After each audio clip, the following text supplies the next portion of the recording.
কোনো কিছুর সঙ্গে সম্বন্ধ বোঝালে একটা বাক্যের মধ্যে একটা শব্দের সঙ্গে যদি আরেকটা শব্দের কোনো সম্বন্ধ থাকে তখন সেটাকে সম্বন্ধ পদ বলা হয়। তো সেটা কীরকম হয় উদাহরণগুলো দেখলে বোঝা যাবে। তো এখানে আরেকটা ব্যাপার হচ্ছে সম্বন্ধ পদ যেগুলো হয় সেটার সঙ্গে ক্রিয়াপদের কোনো সম্বন্ধ থাকে না, সম্বোধনটা হয় আর একটা নাম পদের সঙ্গে, নাউনের সাথে।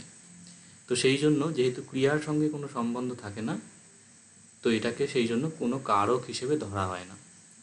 তো সম্বন্ধ পদ যেটা আমরা বাংলায় বলে থাকি এর পালি নাম হচ্ছে স্বামী। স্বামী মানে স্বামী, শয়বাই আঁকা ময়ে দীর্ঘ হয়ে।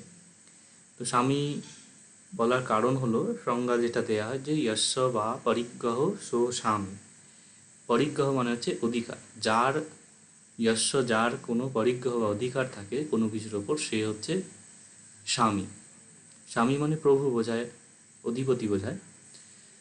তো কেন এরকম বলা হয় এটা উদাহরণ দেখা যায়। উপাসকের পুত্র যায়,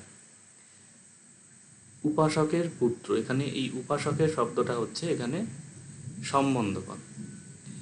তো উপাসকের পুত্র যখন বলা হচ্ছে তখন বোঝাচ্ছে কি না এই পুত্রের ওপর উপাসকের অধিকার আছে, পুত্রটা হচ্ছে উপাসকের।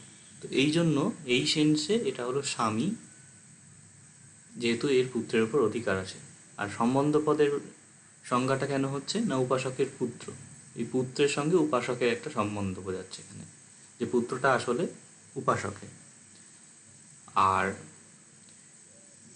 এখানে এটা কেন কোনো কারক হচ্ছে না, না যাবার কাজটা করছে পুত্র, কে যাচ্ছে না পুত্র যাচ্ছে। এখানে উপাসকের এখানে কোনো ভূমিকা নেই, উপাসকের সম্বন্ধটা হচ্ছে শুধুমাত্র পুত্র শব্দের সঙ্গে। ক্রিয়া যে যায় শব্দ আছে এর সঙ্গে কোনো সম্পর্ক নেই, তাই এটি কোনো কারক না। কারক বলতে বস্তুত ক্রিয়াপদের সঙ্গে অন্যান্য পদের যে সম্বন্ধ সেটাকে বোঝায়। দুটো নাম পদের সঙ্গে, নাউনের সঙ্গে সম্পর্ক কারক বলা হয় না।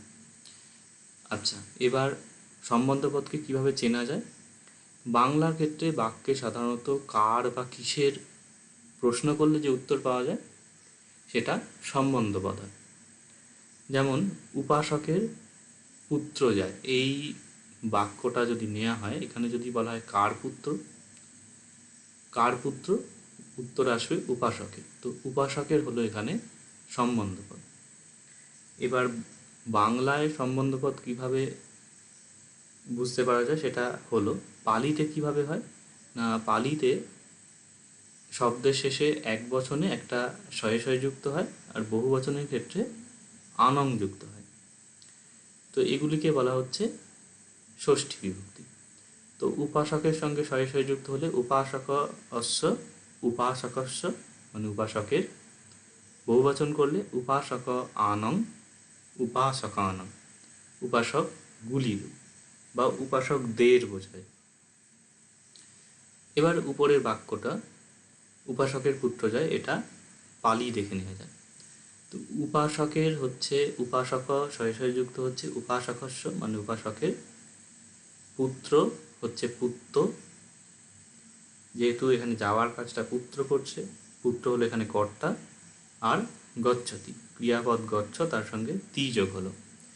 এবার এটা যদি বহুবচন করে নেওয়া হয় তাহলে উপাসকস্য আনং যুক্ত হবে উপাসক আনং উপাসকানং উপাসকগুলির বা উপাসকদের, পুত্র বহুবচন হচ্ছে পুত্তা আ হলো, আর গচ্ছর সঙ্গে অন্তি যুগ হচ্ছে গচ্ছন্তি।